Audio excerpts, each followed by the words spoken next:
Wieder fängt eine neue Angeltour an auf dem Kutter Jasmund, der in der Nähe von der Bahnhofsbrücke in Warnemünde liegt.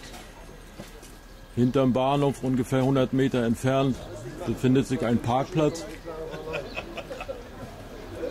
Es ist kurz vor 7 und gleich geht es los.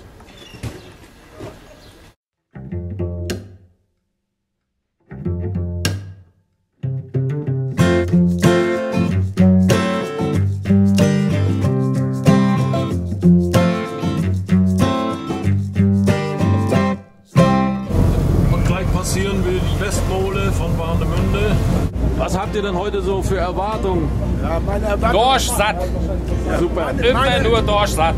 Meine Erwartungen sind nicht so groß. Wenn ich einen vernünftigen habe, bin ich schon zufrieden. Das ist eine richtige Einstellung.